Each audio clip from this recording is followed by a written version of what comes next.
ભારતમાં એવા કેટલાય સંતો થઈ ગયા જેમના પગલાંથી આ ભૂમિ પવિત્ર થઈ હોય. ત્યારે આજે અમે તમને એક એવા સંતનો મહિમા જણાવવાના છીએ જેઓ મૂળ તો પંજાબના હતા, પણ તેમના તપ અને ભક્તિના પ્રતાપે અમદાવાદ પાસે આવેલું સાણંદ ગામ તેમને ગામગુરુ માને છે. આ તપસ્વી એટલે સંત શ્રી મુનિદાસજી મહારાજ. સાણંદ રેલવે સ્ટેશન પાસે આવેલા 7 નાળાએ મુનિદાસજી મહારાજનો આશ્રમ આવેલો છે.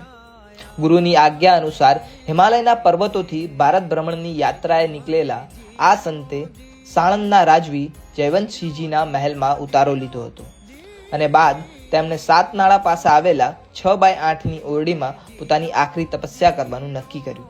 અહીં આ જગ્યા પર તેમણે તપસ્યાની સાથે સાથે જરૂરિયાતમંદોની સેવા કરવાની શરૂઆત કરી. મુનિદાસજી મહારાજની તપસ્યા અને સેવાકીય પ્રવૃત્તિની જ્યોતિ પૂરા સાણંદ પંથકમાં ફેલાણી. ધીમે ધીમે લોકો તેમની પાસે સત્સંગ કરવા આવવા લાગ્યા. ગુરુદેવના મુખનું તેજ અને તેમની આભા જોઈને લોકોને વિશ્વાસ થઈ ગયો કે મુનિદાસજી મહારાજ એક દિવ્ય આત્મા છે. તેથી સાણંદ પંથકના લોકોએ તેમને ગુરુ માન્યા. સાણંદ પંથકના હજારો જીવોનું આધ્યાત્મિક અને સેવાકીય પ્રવૃત્તિથી કલ્યાણ કર્યા બાદ સંત મુનિદાસજી મહારાજે પોતાની જીવન લીલા સંકેલી લીધી.